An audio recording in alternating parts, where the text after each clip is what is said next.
We're going to play a piece for the first time, and not surprisingly the piece is called The First Time. It's our grade 1 piece, and if you've been paying attention and you've picked up all the knowledge and you understand it all and you've been practicing, we keep using that, then you should have all the skills you need to play this piece. And to achieve our grade 1 in bass. Exciting. It is. Let's get on. Yeah. What do we need to do? Well, I've got the music in front of me here, so I'm going to read that. I've got it on a music stand. I've got it quite close to me because I want to make sure I don't miss any of the detail. There's a lot there. I've got to think about the names of the notes, the pitch.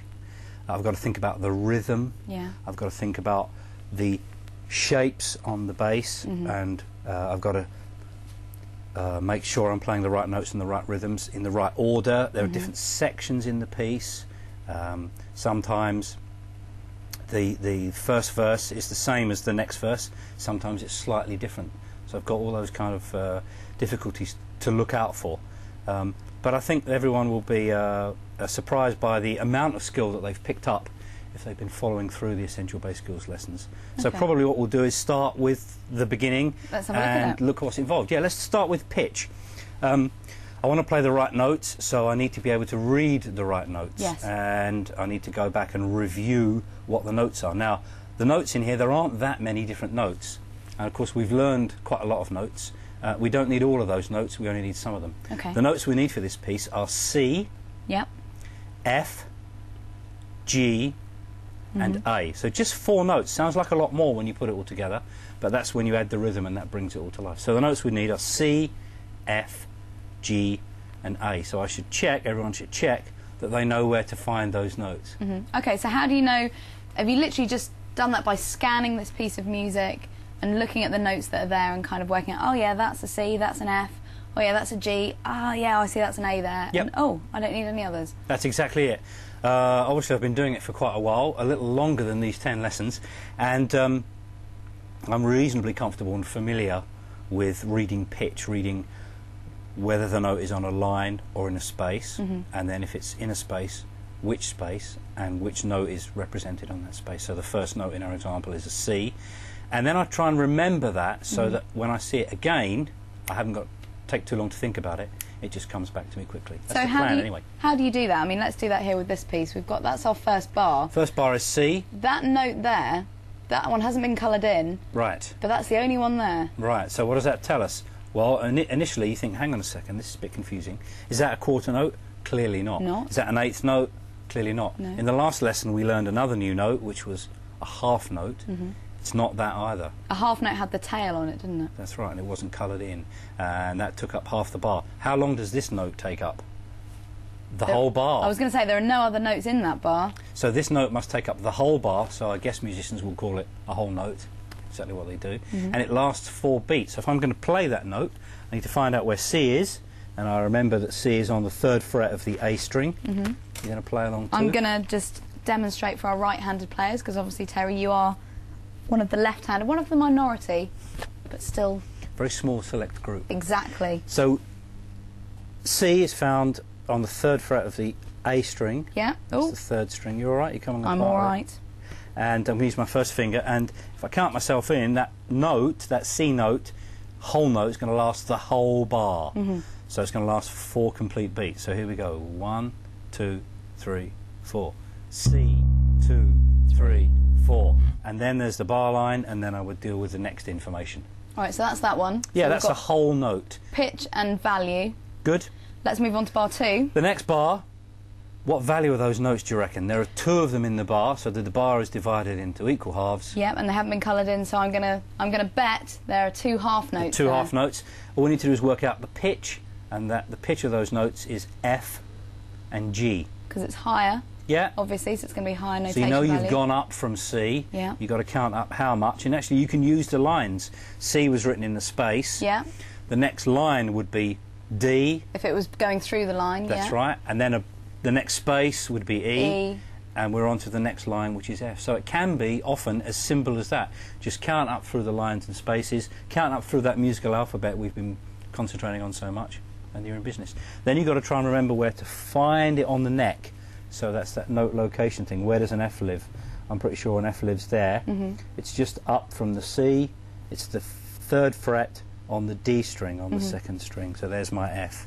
So one of the things I should point out, because I'm looking at you, but I've carefully positioned my music stand and the music. So not only can I see and talk to you, I can see the music, and since I need to look at my hands when I'm playing, I need to look at my hands. So if I put the stand over there or over there, then I'm going to need to do that with my eyes, which is obviously not going to work. So I'm keeping everything in my field of vision, so I can glance at my hands just to double check where I am. Yeah. Plus, I don't lose sight of the music. And me. And don't lose sight the of most me, important Terry. thing of all. Exactly. Okay, so we know we can work out our notes, and obviously we know the sort of value of them, and we could work out the rhythm as well. I want to hear how it sounds. Okay, well, let's just try a few bars. Often, I remember in the beginning, you just want to play the whole thing and see how it sounds and enjoy the music. So I understand people wanting to do that, but I would guard against that, or advise against that in the beginning. It's too much information. I know it's going to go wrong, I'm just going to get frustrated. Let's just take a little bite-sized chunk of the thing. Looks to me like those first maybe 6 bars I can cope. I've got C, and then F and G in the 2nd bar, and there's that C again. And guess what happens in bar 4?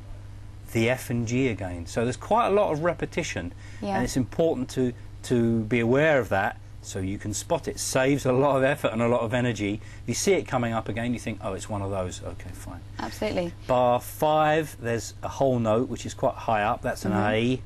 And then in bar 6, we've got that F and G again.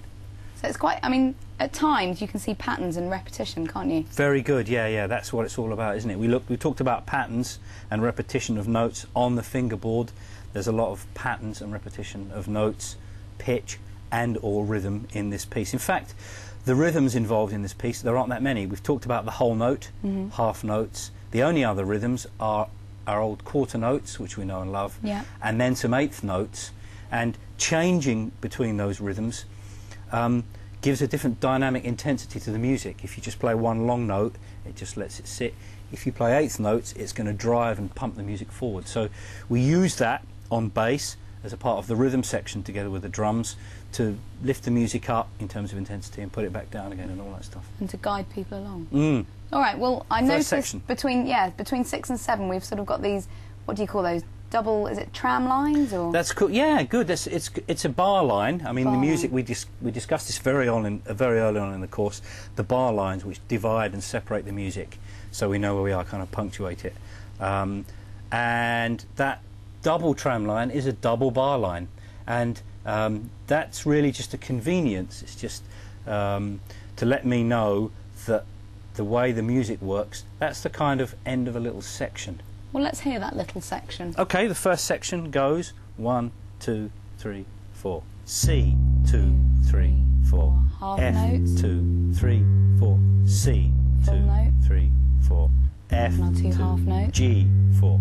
Full A, note. 2, 3, 4. F, Half, G. half. And then I'm up to that double bar line. All right, so what happens in the second part after that double bar line? In the second part, it looks completely different. So I'll try not to press the panic button, but it looks like that. Actually, now I've just been thinking about it while I was talking to you. It's not that bad. The rhythm is different. The rhythm is 4 quarter notes. Yeah. That's okay, I think. I'll be all right with that. But in bar 7, it's the same note, isn't it? It's the same pitch. So there's good and bad news. Good news is the pitch hasn't changed. The bad news is, okay, I've got to deal with quarter notes. But you know what? That's not too difficult. That's C, isn't it? That's C. So that's the same note that we had first of all in bar 1, isn't it? And if you look at bar 8, it's got, again, quarter notes. Yeah. So we've got consistent rhythm here, repetition, as you say. You can recognise that quarter note pattern. F and G again. F and G, there you go. So that's those same notes, yeah? Yeah, and in fact, bars 7 to 12 are exactly the same as bars 1 to 6 in terms of the pitch, the way the notes are organised. It's exactly the same. The only difference is the rhythm. So all that is when this song was written, it was written with less rhythmic activity from the bass in the first section, and then a little more to lift it up a gear in that second section, bars 7 to 12. So getting all muso on you, is this a 4-bar and a 2-bar pattern repeated twice? You've been reading the Gigajam notes, haven't you? Got my script down here. Yeah, it's a 6-bar pattern repeated twice. It's quite unusual, that length, but it feels quite natural when you do it. So if I play just from bar 7. Yeah. Okay, here it goes. 1, 2, 3, 4. So C, and their quarter notes. F, G, C, F, G, A. And what I'm going to try and do now quickly is link those two together, the first 6 bars and the second 6 bars. 2, 3, 4. And you'll see that it's actually got exactly the same shape. Yeah. I can see that just from looking at the music as well, and obviously by hearing it. That reinforces. Yeah. And then we're off. Going up higher to the F, G, Quarter back notes. to the C, F, G, A, F, oh, F, G. And there we go. Good stuff, Terry. And that's our verse 1. Lovely. I can see by scrolling through that we've got, the song is just made up literally of verses and choruses, so we've broken down the verse. Join us after the break where we break down the chorus.